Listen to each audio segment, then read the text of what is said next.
మనం పవిత్రంగా ఉండేవాళ్ళం అన్నమాట. అంటే మాంసము, మద్యము, పత్తలాడు, తలస్నానం చేయడము, నూనె పెట్టకపోవడము, భార్యాభర్తల సంగమము ఇవేవి ఆదివారం రోజు చేసేవాళ్ళం కాదని చెప్పిండు శాస్త్రాలలో. అంటే యోగులు, మునులు వీళ్ళందరూ కలిసి మనకు నేర్పించిండు ఇలా ఉండాలి.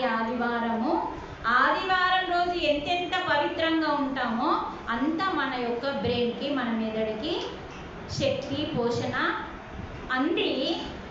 ఏ దేశంలో లేనంత జ్ఞానము మన దేశంలో అంత జ్ఞానము మనకు వచ్చిందంట, మన భారతదేశంలో. అందుకే మన భారతదేశంలో ఉన్నంత జ్ఞానము వేరే బయట దేశాలలో ఏ యోగులకి లేదని, మన భారతదేశంలో దేవుడు మన దగ్గరే పుట్టిండు.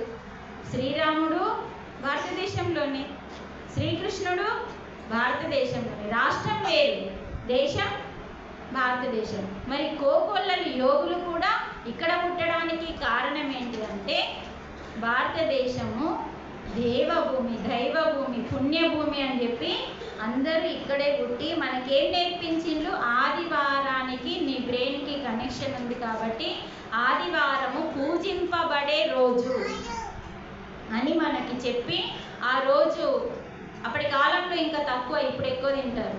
అప్పుడు ఎవరు కూడా ఆదివారాన్ని ప్రతిరోజు దైవారాధన, సూర్యుని దినం కాబట్టి ఎక్కువ పూజలు చేసి ఎక్కువ దేవునికి కనెక్ట్ అయ్యేవాళ్ళు.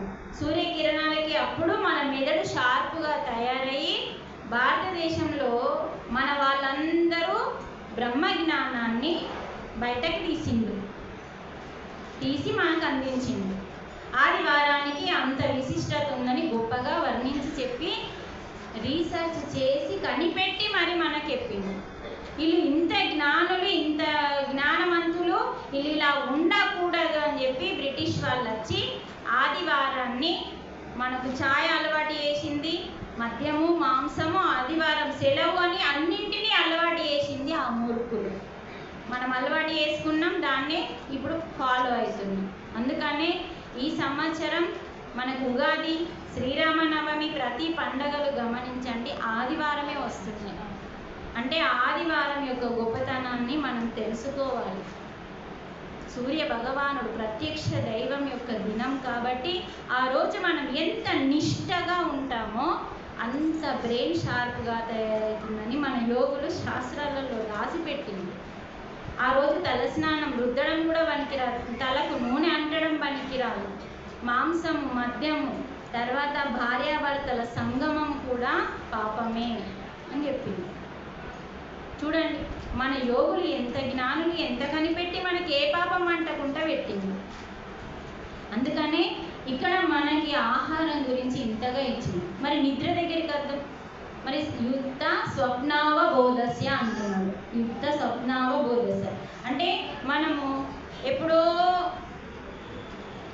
ఎప్పుడంటే అప్పుడు లేచుడు కుదరది అని చెప్తున్నాడు. ఇక్కడ ఇష్టం వచ్చినప్పుడు వండి, ఇష్టం వచ్చినప్పుడు లేవడానికి లేదు. ఇది మన ఇంట్లో పెద్దలు మనకు చెప్తారా? చెప్పారా? పెద్ద మనుషులు ఏం చెప్తారు? ఇష్టం వచ్చినప్పుడు వండకు, టైం అయింది, పండే టైం అయింది, ఇంకా ఫోన్ చూస్తున్నావా, టీవీ చూస్తున్నావా, బేరిస్తారా? లేదు. మళ్ళీ ఎప్పుడు లేవమని చెప్తారు? సూర్యుడు రాకన్నా ముందు. అలా లేస్తారా? లేవరా? మరి మనం ఎందుకు లేవు? బద్ధకం. ఇది వాస్తవం అండి. మన బ్రెయిన్ని డల్ చేసుకోవడానికి కారణమే ఆహారము, నిద్ర, విహారం, ఈ మూడు. అందుకనే మనం ఎప్పుడు పడుకోవాలి? మనకు శరీరం అప్పుడే చెప్పేస్తుంది. శరీరానికి నిద్ర ఎప్పుడు వస్తుందో టక్కుమని పడుకోమని చెప్తుంది. మరి 7-8 నిద్ర వస్తా మనకి రాదు. 10 దాటిందంటే ఖచ్చితంగా వస్తుంది. మళ్ళీ మనం కనీసం 4-5 గంటలకే మనం నిద్రలో మేలుకొనాలి. అప్పుడే మన శరీరము, మన మైండ్ షార్ప్గా తయారవుతుందని చెప్పి మనకి ఇక్కడ గీతలో చెప్తున్నాడు. ఇప్పుడు పెద్ద మనుషులు చెప్పడానికి కారణం ఏంటంటే మనకు యోగులు ఉన్నప్పుడు ఈ పెద్ద మనుషులకు చెప్తే, ఆ పెద్ద మనుషులు మనకి చెప్తే పెద్ద మనుషుల్ని ఒక తెల్లెంటికలాగా తీసి పాడేస్తుంది. వాళ్ళ ప్రవర్తన మనకంటే ముందు లేచిండు, మనకంటే యవ్వనంగా ఇప్పుడు నడుస్తున్నారు, మనకంటే యాక్టివ్గా పనిచేయగలుగుతుంది. వాళ్ళు ఎలా ఉన్నారో మనం ఎలా ఉన్నాం అంటే వాళ్ళు అన్నీ పాటించిండ్రు. వాళ్ళకంటే ఎక్కువ రోగాలు ఇప్పుడు మన దగ్గర ఉన్నాయి. అందుకనే వాళ్ళు పాత పద్ధతులు అన్నీ పాటించిండ్రు కాబట్టి వాళ్ళ శరీరం మంచిగా ఉంది, మనకున్న నొప్పులు ఇప్పుడు వాళ్ళకి లేవు. అందుకనే ఎప్పుడు నిద్ర పోవాలి. తర్వాత కలత నిద్ర పోకూడదు, గాఢ నిద్ర పోవాలి. అంటే మస్తు ఏమంటే అవి ఆలోచనలు లేకుండా, ఇప్పుడు పడుకున్నామంటే ఏం చేస్తామండి, ఏదో ఒకటి ఆలోచిస్తూనే పడుకుంటాం. అది చెయ్యొద్దు అంటున్నాడు. అంటే చేయడం వల్ల ఏమవుతుంది, మళ్ళీ నిద్ర భంగం అవుతుంది, నిద్ర పట్టదు. అందుకని కలత నిద్ర పోకుండా చక్కగా అన్నీ మర్చిపోవాలి. పడుకునేటప్పుడు ఏం చేయాలా, పొద్దున నుంచి సాయంత్రం వరకు మనం ఏం డ్యామేజ్ చేసినాం, ఏం డ్యామేజ్ మాట్లాడినామో దాని నుంచి ఒకటి నేర్చుకోవాలి. కానీ దాన్ని గుర్తుపెట్టుకొని అయ్యో నేను అట్లా తిని ఇట్లా తిని మంచాల వంటి మొత్తం ఆకాశంలో చూసుకుంటే ఇక ఇక్కడ ఏమంటారు రైలు నడుస్తూనే ఉంటుంది. ఇక్కడ కన్ను మొయ్యం, మంచాల వంట అంటే కాదు, ఇక్కడ నడుస్తూనే ఉంటుంది. అది చెయ్యొద్దు. నిద్ర రాగానే నీ శరీరానికి అసలు నిద్ర ఎందుకు పెట్టిండు చూడండి, ఎంత చక్కగా చెప్పిండు. మన శరీరము ఎక్కువగా ఆలోచించింది అనుకోండి, తొందరగా మరణం వస్తుందని చెప్తున్నాడు. తొందరగా మరణం వస్తుంది. ఎందుకు? ఆలోచించి ఆలోచించి ఆలోచించి ఏమైపోతుంది, శ్వాసలు ఎక్కువ తీసుకుంటాము, శరీరానికి శక్తి లేక అది కుళ్ళిపోతుంది. అప్పుడు ఏమైపోతుంది, మరణం తొందరగా వస్తుంది. అందుకనే ప్రొద్దున లేచి నుంచి రాత్రి పడుకునేంత వరకు బంద్ లేదు, ఆలోచనలు ఉన్నాయా? అసలు మీరందరు ఇక్కడ ఉన్నారా? ఫస్ట్ అట్లా కనబడతలేదు ఉన్నట్టు. నాకేమో అన్ని విగ్రహాలు ఊకుండా పెట్టినట్టే ఉన్నది, ఇలా మనుషులు ఊకుండా పెట్టినట్టు లేదు స్పందన. అంటే చూడండి, మనకి నిద్ర అనేది ఎందుకు అంటే ఎంత గొప్పగా ఆలోచిస్తారు మన గురించి. ప్రొద్దున లేచి నుంచి ఏం పని దందా లేదు, ఆలోచించుకుంటూనే ఉంటామా లేదండి? అసలు బంద్ ఉంటుందా? అలా ఉండడం వల్ల నీకు మరణం తొందరగా సంభవిస్తుంది, శరీరాన్ని కాపాడుకోలేవని చెప్పి నిద్ర దేవత రాత్రి పూట మనకి నిద్రని పెట్టింది. నిద్ర కూడా ఒక దేవత ఉందండి. అలా చక్కగా మనకి నిద్రకి ఒక దేవత ఆ టైం కాగానే మనకి నిద్రను అందిస్తుందండి. అప్పుడు ఏమవుతుంది, ఆ నిద్ర పడుకున్నప్పుడు మనకి ఏమన్నా ఆలోచనలు వస్తాయా? మంచిగా గాఢ నిద్రలోకి వెళ్ళిపోతాం. అప్పుడు ఏమవుతుందంటే నీ శరీరం శక్తిని తీసుకుంటుంది. శరీరాన్ని కాపాడుకోవడం కోసం నిద్ర దేవత మనందరికీ నిద్రని పెట్టింది. మరి మనం ఏం చేస్తున్నాం, మళ్ళీ టైం అయిందంటే నిద్ర రాగానే అంటున్నామా? నిద్రని కన్నా నిద్ర వస్తుంది కానీ పంటామా? ఆ ఫోన్ పట్టుకుంటాం, లేకపోతే టీవీ చూస్తాం, లేకపోతే ల్యాప్టాప్ చూస్తాం, లేకపోతే ఆడ గద్దెలు ఉంటాయి కదా ఇంటి ముందట, ఆ గద్దెలు ఎందుకు అనుకున్నావు? ఎందుకంటే నిలబడితే కాళ్ళు నొస్తాయని, కూర్చుంటే ముచ్చట్లు పెట్టేస్తాయని గద్దెలు కట్టుకుంటాం ఇప్పుడు ఈ మధ్యలో. అంటే చూడండి, నిద్ర రాగానే మనం నిద్ర పోవట్లేదండి. అందుకే మన శరీరానికి రోగాలు వస్తున్నాయంటే నిద్ర లేటు పోతున్నాం. నిద్రని ఎప్పుడు పోవాలి, ఎప్పుడు లేవాలి కూడా పెట్టిండు. అందుకే యుక్త స్వప్నావబోధస్య అన్నాడు. మీరు ఎప్పుడు పడుకోవాలి, ఎప్పుడు లేవాలి. నిద్ర వచ్చినప్పుడు పడుకోవాలి. సూర్యుడి కంటే ముందే, ఇది ఎవరికి తెలియని వాళ్ళు ఉన్నారండి? ప్రతి ఒక్కరికి తెలుసు, కానీ మనం ఆచరించాం. మరి ఆచరించినప్పుడు మనకెందుకు మంచిగా జరుగుతుంది? అప్పుడు చెడు జరుగుతుంది. ఆ చెడుకు కారణం వల్ల నువ్వే. సరే, మరి పడుకునేటప్పుడు ఎలా పడుకోమంటున్నాడు? పొద్దున్న నుంచి సాయంత్రం వరకు ఏం జరిగినా కొద్దిసేపు మర్చిపోమంటున్నాడు. మర్చిపోతేనే నిద్రలోకి వెళ్తామండి. మంచాల వాళ్ళ నుంచి మర్చిపోతామా, గుర్తు చేసుకుంటామా? అవి వస్తూనే ఉంటాయి, నువ్వు ఆలోచించడం అవసరం. అవే లైన్ ట్రైన్ బస్సు లైన్ పట్టినట్టు బంద్ ఉంటాయి. అది చెయ్యకంటున్నాడు. మరి నిద్రలో ఏం జరుగుతుందో తెలుసుకుందాం. ఇప్పుడు నిద్ర వేయనమండి. నిద్ర వేయనప్పుడు ఏమవుతుందంటే మన శరీరానికి శ్వేత రంధ్రాలు ఉంటాయండి. అంటే చిన్న చిన్న సూక్ష్మ రంధ్రాలు ఉంటాయి. వెంట్రుకలు ఉన్నాయి కదా, శరీరం మొత్తం పైనుంచి కింది వరకు మనకి వెంట్రుకలే ఉన్నాయి శరీరానికి. తల మీదే కావండి, ఇన్నే వెంట్రుకలు లేవు, ఇవన్నీ వెంట్రుకలే ఉన్నాయి. ఇగ్గుకొని చూడండి ఒకసారి, ఉన్నాయా? ఉన్నాయా లేవు? రెండోసారి అడిగేదాకా చెప్తలేరు మీరు. మా పిల్లలు అసలు మా స్కూల్ పిల్లలు హుషారు లేరు. మనం కొంచెం షార్ప్గా ఉండాలి. శరీరం మీద వెంట్రుకలు ఉన్నాయా? ఒకసారి ఇగ్గి చూడండి. దాని కింద రంధ్రాలు ఉంటాయండి, చూడండి. పిండి జల్లెడలాగా ఈ బాడీ మొత్తం కూడా అందులో నుంచి మనకు చెమట వస్తుంది. ఆ రంధ్రాల నుంచే కదా మనం పని చేసినప్పుడు చెమట వస్తుంది.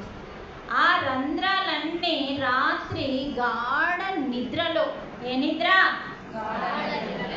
మన కళల నిద్రలో కాదు, అదో నిద్ర ఉంటుంది కదా.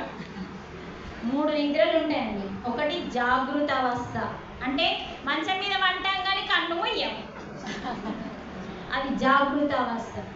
అప్పుడే కదా అన్ని ఆలోచనలు రిపీట్ అవుతూ ఉంటాయి. అది చాలా డేంజర్ అండి, అవునా? రెండవది స్వప్నావస్థ. పంటవు, కళ్ళు మూస్తావు, అన్నీ మూస్తావు, కానీ మనసు ముయ్యవు. మళ్ళీ మనసులో ఆలోచనలు ఏవేవో ఎక్కడికో పోయినట్టు, వాళ్ళని కలిసినట్టు వీళ్ళని కలిసినట్టు మొత్తం వస్తాయి. అది సగం నిద్ర, స్వప్నం. 3వ నిద్ర పన్నట్టే అనిపించేది. ఇట్లా వన్నామో లేదా అబ్బాయి నిద్ర పట్టింది, మస్తమైంది నిద్ర అంటామా లేదా లేచి, అది ఒరిజినల్ నిద్ర. ఆ నిద్ర అందరికీ దక్కదండి, అదృష్టం కావడుతుంది దానికి కూడా. ఆ అదృష్టం మన చేతుల్లోనే ఉంది మళ్ళా. అందుకనే గాఢ నిద్రలో ఏమవుతుందంటే నీ శరీరం పైన ఉన్న హోల్స్ అన్నీ ఓపెన్ అవుతాయి రాత్రిపూట. అప్పుడు ఏమవుతుంది, ఆ పరమాత్మ శక్తి అంతా ఇందాక ధ్యానంలో బ్రహ్మరంధ్రం ఓపెన్ అయితే మన లోపలికి ఎలా వచ్చాయో, కానీ నిద్రలో బ్రహ్మరంధ్రంలో నుంచి రాదండి. నిద్రలో ఏమవుతుంది, శరీరంలో ఉన్న హోల్స్ ఓపెన్ అవుతాయి. ఆ నిద్రలో ఈ రంధ్రాలన్నీ ఓపెన్ అయినప్పుడు ఆ రంధ్రాల ద్వారా మన శరీరం అంతా శక్తిని తీసుకుంటుంది. కానీ మేడం ఈ నీళ్ళు అరుషియండి. ఇప్పుడు ఎగ్జాంపుల్ తెలుసుకుందాం. ఇప్పుడు మనం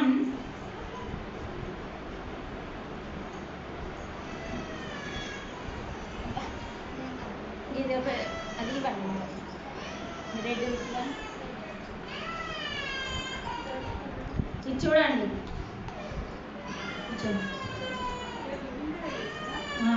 ఇది చూడండి.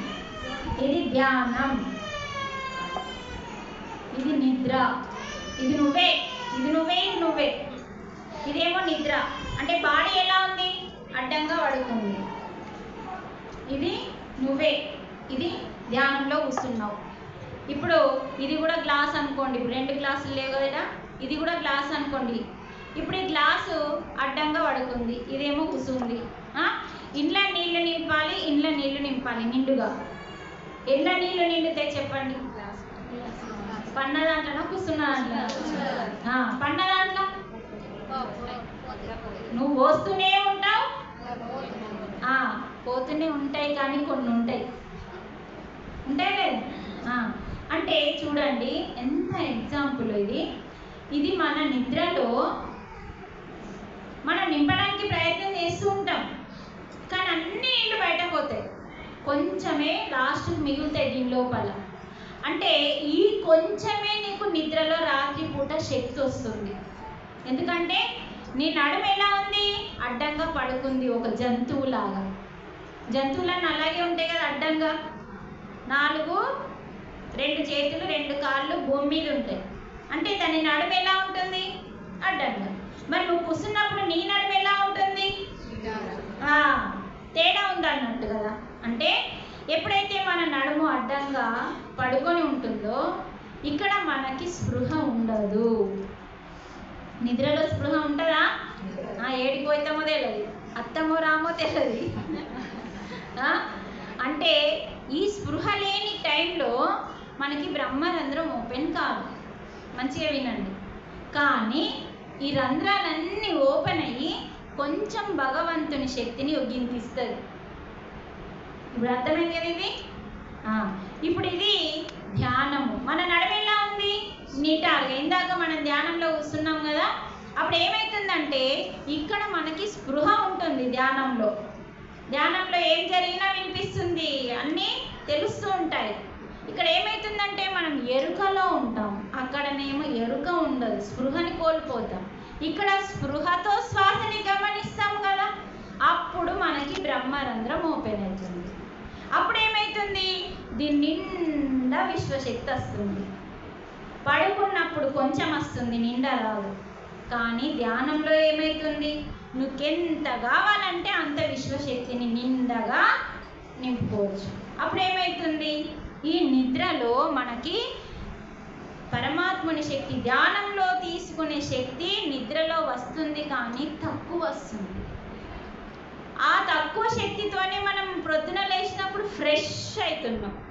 మరి ఇంత శక్తికే అంత ఫ్రెష్ అయితే మరి ఇంతగానం శక్తి తీసుకుంటే ఏమవుతాం, ఆలోచించండి.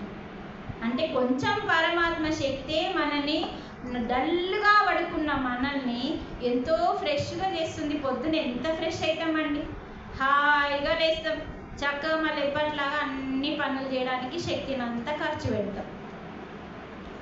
పనికి ఆవగింజంత ఖర్చు అవుతుందండి. బోళ్ళు మళ్ళీ బట్టలు వినాలి, ఇండ్లా గినుకలు అన్నీ చేయాలి, కానీ ఆవగింజంత ఖర్చు అవుతుంది, ఎక్కువ ఖర్చు కాదండి. ఎందుకంటే భగవంతుడు నీకు బాధ్యతనిచ్చింది, ధర్మం చేయమని. కానీ ఆ పని చేసేటప్పుడు ఇప్పుడు రేపటి నుంచి ఆలోచించండి. ఆ పని చేసేటప్పుడు పనికేమో ఖర్చు తక్కువ, ఆ పని చేసేటప్పుడు వచ్చే ఆలోచనలకు ఏమవుతుంది, నీ శక్తి అంతా రాత్రి నిద్రలో తీసుకుంది గింత, పోగొట్టుకునేది ఇంత. మరి శరీరంలో ప్రాణశక్తి లేక అంటే నీ శరీరము కుంచుకపోతుంది, శరీరంలో ఉన్న నాడులన్నీ శక్తి లేక అప్పుడు అన్ని రోగాలకి కారణం ప్రాణశక్తి లేకపోవడం వల్ల. అప్పుడే మీరు ఆలోచనలు చేయకండి. బోర్లు తోమేటప్పుడు ధ్యాస మొత్తం బోర్ల మీద ఉంది, మీకు ఏ ఆలోచన లేదనుకోండి, అప్పుడు నీ శక్తి ఎటన్నా పోతుందా? ఆవగింజంత శక్తి ఎటువైనా ఏం కాదు, మళ్ళీ తెచ్చుకోవచ్చు. నిజమండి, మనం చేసే మన ధర్మం, బోర్లు తోమడం మన బాధ్యత, వంట చేయడం మన బాధ్యత. దానికి భగవంతుడు ఎక్కువ శక్తి ఖర్చు ఇవ్వలే. కానీ దాని వెనకాల చెత్త ఆలోచనలు వస్తాయి, అనవసరమైన ఆలోచనలు వస్తాయి. బ్రష్ చేసేటప్పుడు ఆలోచనలే, స్నానం చేసేటప్పుడు ఆలోచనలే, ఇల్లు నూకేటప్పుడు ఆలోచనలే.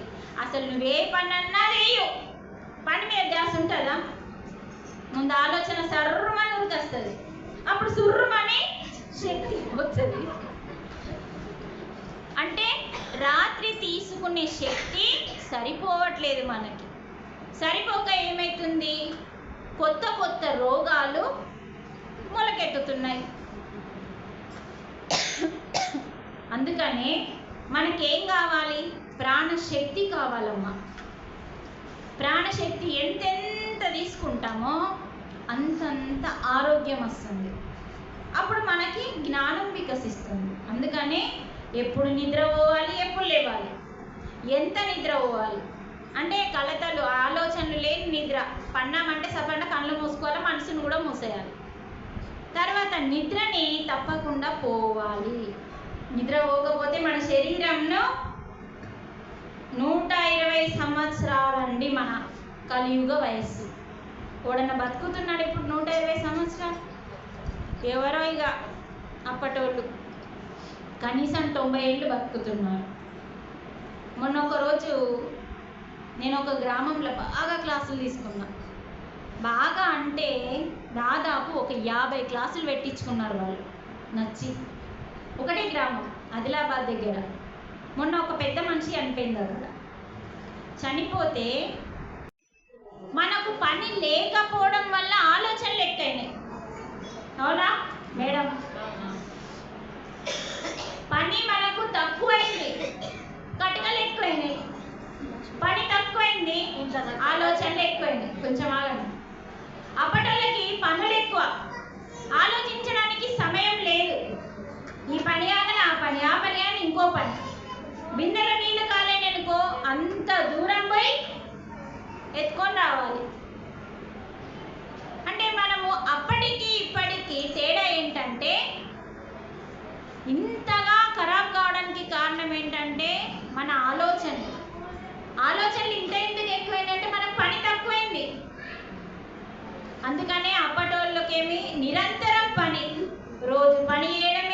దంచడమే. జొన్న రొట్టె చేయాలన్నా ఇసురాలన్నా జొన్నలు ఇసురుడే, గోధుమలు ఇసురుడే, బియ్యం అన్నీ ఇసురుడు ఇసురుడు దంచుడు రుబ్బుడు. అంటే ఎంత టైం తీసుకుంటుందో ఆలోచించండి. నీళ్లు కావాలంటే మనం ఎక్కడికో పోయి చేతికి వచ్చి సంకల పెట్టుకొని బిందె పెట్టుకొని ఎత్తుకొచ్చేవాళ్ళు. ఆలోచిస్తే ఏమవుతుందంటే పని ఎక్కువ అవ్వడం వల్ల ఆలోచించడానికి సమయం లేక సరైన ఆహారం తీసుకొని వాళ్ళు స్ట్రాంగ్గా తయారయ్యారు. పని ఎక్కువ ఉంది, ఎప్పటికప్పుడు అవయవాలు పనిచేస్తూనే ఉన్నాయి. ఇప్పుడు మన అవయవాలు ఏం చేస్తున్నాయంటే ఎప్పుడు కూర్చొనే ఉంటాయి. అది పండి ఉంటాయి, అయితే కూర్చొని ఉంటాయి. ఏమన్నా అవస్థ ఉందా ఇప్పుడు మన పనులకి? అన్నిటికీ కటకలే ఉన్నాయి. ఆ కటకలు నిన్ను ఏం చేస్తున్నాయి? దవాఖానలో వండబెడుతున్నాయి. అందుకనే మా ఇంట్లో ఎంత ఆస్తుందో నాకు, కానీ ఒక్క పని మనిషి కూడా పెట్టుకోను నేను. ఎంత పెద్ద ఇల్లున్నా నేనే నూపుతా, నేనే కడుక్కుంటా. కనీసం ఆ పని అన్నా మనం చేయకపోతే ఏం లాభం? మన పని ఏందో మనం చేసుకోవాలి. నేను ఆఖరికి బట్టలు ఉతకడానికి కూడా వాషింగ్ మిషన్ తీసుకోవాలి. నాకు ఎంతో ఆస్తుంది. 23 ఎకరాల భూమి ఉంది, 2 ఇండ్లు ఉన్నాయి, 2 జాగలు ఉన్నాయి. తినడానికి పాడి పంట అన్నీ పుష్కలంగా భగవంతుడు ఇచ్చిండు. ఇప్పటికీ వాషింగ్ మిషన్ లేదు, కానీ ప్రతి పల్లెటూరు ఇప్పుడు వాషింగ్ మిషన్లు వస్తున్నాయి. నా చేతులతోనే ఉతుకుతా. చెద్దర్ల కాడికెళ్ళి మా సార్ బట్టలు కూడా బయటకు వెయ్య, ఐరన్ నేనే, ఉతకడం నేనే. ఇంత తిరుగుతూ అసలు నాకు నిరంతరం క్లాసులు ఉంటాయి. అంటే చూడండి, మనం కూడా నిరంతరం సేవలో కర్మలో ఉంటే మన ఆలోచనలు తగ్గిపోతాయండి. మనం ఏమనుకుంటామంటే ఇంత ఉంది కదా పని మనుషులు పెట్టుకుంటాం, అన్నిటికీ పని మనుషులు, అన్నిటికీ మిషన్లు అయినాక మనకెందుకు రోగాలు రావండి? పోయి నుంచి మళ్ళీ నాకు పని బంద్ ఉండదు. పోవాలి, మళ్ళీ వంట చేసుకోవాలి, మళ్ళీ తినాలి, మళ్ళీ పాత్రలు కడుక్కోవాలి, మళ్ళీ పొద్దున్న లేచి మళ్ళీ రొటీన్. ప్రతి పని నేనే స్వయంగా చేసుకుంటాను. అవసరమైతే నేను వ్యవసాయానికి కూడా వెళ్తానండి. నాకు అన్నీ వస్తాయి. ప్రతి పని నేర్చుకొని చూపించినాను. మరి 23 ఎకరాల భూమి ఉంటే తిండి పెట్టేది భూమే. మరి నేర్చుకోకపోతే ఎలా? 1 సంవత్సరం మొత్తం మా అత్తతో చేనులోకి పోయినా నేను. ఇప్పుడు ఈ పని రాదు అంటూ లేదు నాకు. కలుపు వస్తుంది, పత్తి పెట్టడం వస్తుంది, సోయ ఓసుడు, జొన్న ఓసుడు అన్నీ వస్తాయి నాకు. అంటే మనం స్ట్రాంగ్గా ఉండాలంటే పాత వాళ్ళని చూసి మనం నేర్చుకోవాలి. మనం అన్నీ తల్లిగారింటికి తెచ్చుకుంటున్నామని అవన్నీ పక్కకెత్తేది. మనం ఆరోగ్యంగా ఉండాలంటే మనం ఎలా ఉండాలో స్ట్రాంగ్గా తెలుసుకోవాలి. ప్రతి పని మనం చేయాలి. అందుకనే ఇక్కడ మనకేం చెప్తుందంటే ప్రతిదీ కూడా మనము ఆరోగ్యంగా ఉండాలన్నా అనారోగ్యంగా ఉండాలన్నా కర్మ చేసుకో అన్నీ మన చేతుల్లోనే ఉన్నాయండి. మనమేమో ఎప్పుడు చూసినా దేవుని మీద ఏడుస్తాం, లేకుంటే వేరొళ్ళ మీద ఏడుస్తాం. కానీ మన మీద మన మీద ఏడాల చేసుకున్నంత మనం.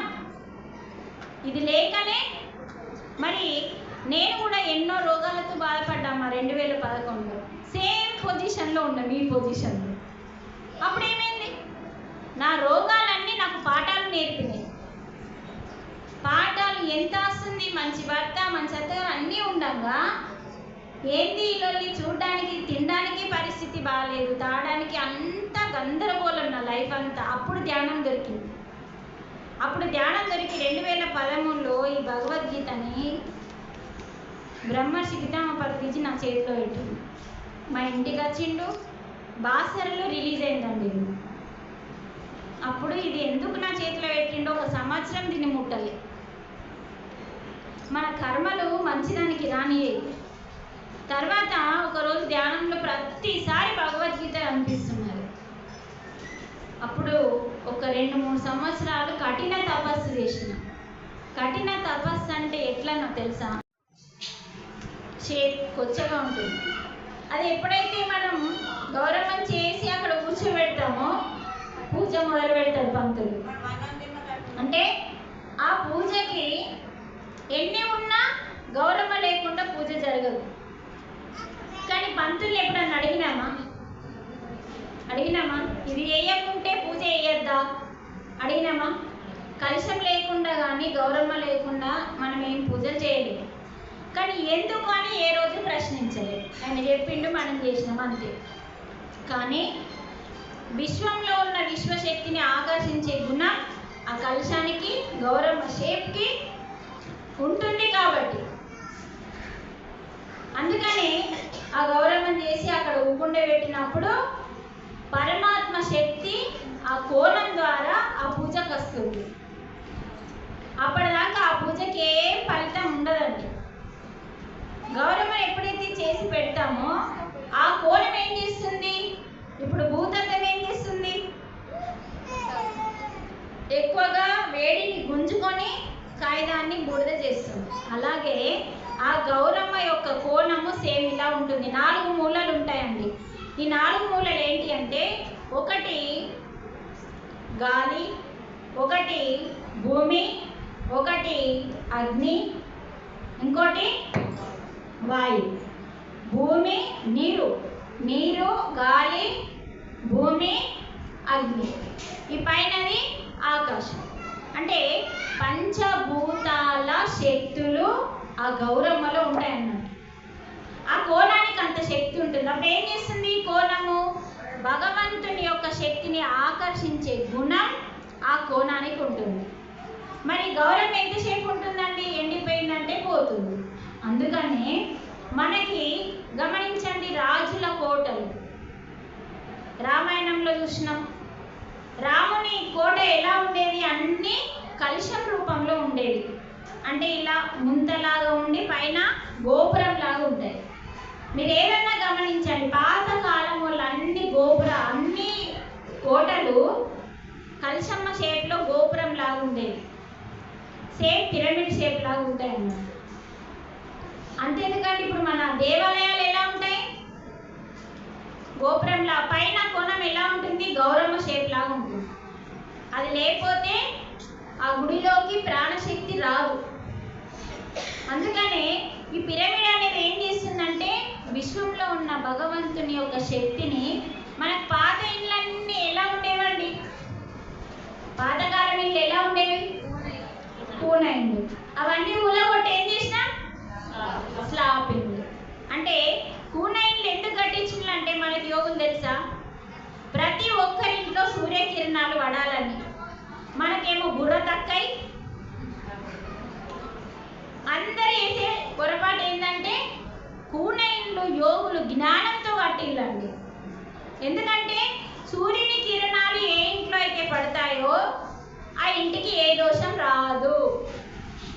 సూర్యుని కిరణాలకు అంత శక్తి ఉంది. మరి సూర్యకిరణాలు అప్పటి కాలంలో అందరి కూనిండ్లే. నీ ఇల్లు నాకు సాట్లేదు, నా ఇల్లు నీకు సాట్లేదు. సాటుందా? లేదు, అడ్డం లేదు. అప్పుడు ఏమైపోయింది? సూర్యకిరణాలు ప్రతి ఒక్కరింట్లో పడేవండి. అప్పుడు ఏ దోషాలు లేకుండా ఉండేవి. మళ్ళీ మనకి ఇలా ఉండేవి కూనిళ్ళు, ఇలా ఉండేవండి. అంటే ఈ శక్తి అంతా గుంజుకొని మనకి ఇంట్లోకి ఇచ్చేది. అప్పట్లో ఇండ్లు అలా కట్టింది. ఇప్పుడు ఈ డాబా ఇండ్లకి ఎలాంటి శక్తి రాదు. కానీ మనము అప్పుడు గౌరమ్మ కలశాలు చేసినట్టు ఇప్పుడు పిరమిడ్లు పెట్టుకోవాలి. మన ఇంట్లో ఎప్పుడైతే ఈ పిరమిడ్ ఉంటుందో ఆ కూన ఇల్లు మోడల్ ఉంటుంది. ఇది అలాగే గౌరమ్మ షేప్ ఉంటుంది, కలశం షేప్ ఉంటుంది. ఇది ఎప్పుడైతే ఇది చిన్నదండి, మోడల్ చెప్పడానికి తీసుకొచ్చిన. మన ఇంట్లో ఇప్పుడు మనం పెద్ద పెద్దవి పెట్టుకోవచ్చు. 2x2 ఉంటాయి, 4x2 ఉంటాయి. ఈ కోణం ఏం చేస్తుంటే మన ఇంట్లో ఉంటే విశ్వంలో ఉన్న పరమాత్మ శక్తిని ఎక్కువగా ఆకర్షించుకొని మన ఇంట్లోకి ఇస్తుంది ఈ కోణం. అందుకే గౌరమ్మకు అంత శక్తి ఉంది. గౌరమ్మ లేకుండా ఏం చేయలేము. కలశము, గౌరమ్మ, గుడి గోపురాలు, ప్రతి ఒక్కరి గోపురాలు అలాగే ఉంటాయి. ముస్లిం, హిందూ తేడా లేకుండా. అంటే ఆ గోపురాలకి విశ్వంలో ఉన్న శక్తిని ఆకర్షించే గుణం ఉంటుంది. అందుకనే ఈ పిరమిడ్లు ప్రతి ఒక్కరి ఇంట్లో ఉంటే తలపైన ఇలా దీనికి ఒక తాడు ఉంటుంది, ఇలా తలపైన పెట్టుకొని మనం ధ్యానంలో కూర్చోవాలి. దానికి ఒక తాడు ఉంటుంది, కట్టేస్తే ఇలా పెట్టుకోవచ్చు పడిపోకుండా. అది పెట్టుకొని మనం ధ్యానం చేస్తే ఏమైందంటే ధ్యానంలో కూర్చోగానే మనకి ఆలోచనలు లేని స్థితికి ఇది తీసుకెళ్తుంది. దీని ద్వారా ఎక్కువ ఎనర్జీ గుంజుకున్నప్పుడు మనకు ఆలోచనలు తొందరగా వెళ్ళిపోతాయి. అదే మనము దేవాలయంకి వెళ్ళి గమనించండి, ఎంత వైబ్రేషన్ ఉంటుంది. మన ఇంట్లో లేని శక్తి అంతా గుడిలో ఉంటుంది. కారణం గోపురం. అంటే అక్కడ పాజిటివ్ ఆలోచనలతో గుడికి వెళ్తాం. పైన గోపురం ఉంటుంది, అది ఆకర్షిస్తుంది, ఎనర్జీని అంతా ఆకర్షించి గర్భగుడిలోకి ఇస్తుంది.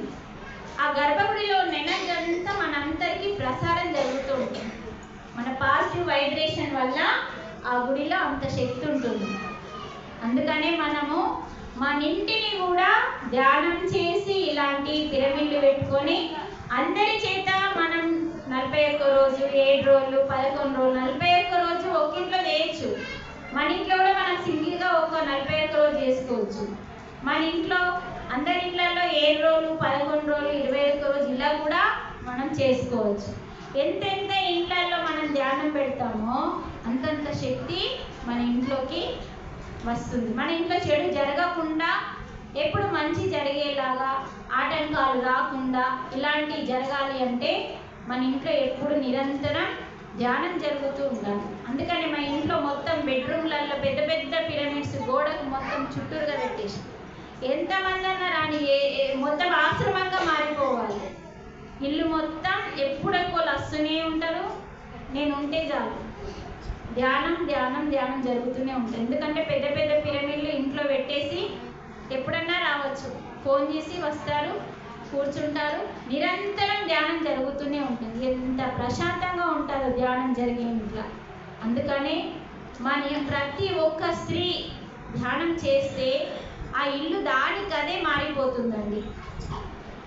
ఎందుకంటే మనకు అంత శక్తినిచ్చింది. అందుకనే మన శక్తిని మనం ఉపయోగించుకోవట్లేదు. మన శక్తిని బయటకు తీయాలి. మనకు అంత శక్తి ఉందండి, మనతో కానిది అంటూ ఏమి ఉండదు. కానీ భయపడతాం ఫస్ట్. పక్కోళ్ళతో అయింది కానీ వాళ్ళకంటే అయింది కానీ నాతో అవుతుందో లేదో అంటాం. కానీ మనతో కూడా అవుతుందండి. కొంచెం మనం భయపడద్దు. భయపడకుండా ఫస్ట్ మనం ప్రయత్నం చేయాలి. ఒక్కసారి ఫెయిల్ అయినంత మాత్రాన ఏం కాదు, మళ్ళీ చేయాలి. అందుకని మన లోపల శక్తిని బయటకు తీయాలి. ఇప్పుడు నేను ఇంతకుముందే మన బయటకు వచ్చినా అండి, ఎప్పుడు రోగాలతో ఇంట్లో పడి ఏడ్చేదాన్ని. నేను 2011 కంటే ముందు నా జీవితం వేరు. 2011 ధ్యానంలోకి వచ్చి ఒక 5 సంవత్సరాలు కఠిన తపస్సు. కఠినం అంటే పడుకోవడం తక్కువ, బయట ఫంక్షన్లకు పోవడం ఎక్కువ, ఎంజాయ్మెంట్ ఆపేసిన మొత్తం. అసలు ఇదంతా ఏముంది ఇందులో నాకు బాగా తెలుసుకునే ఇష్టం ఉంటుండే. ఫస్ట్ ఎలా ఉంటుండంటే అందరి దేవుళ్ళ మీద పాటలు పాడేదాన్ని.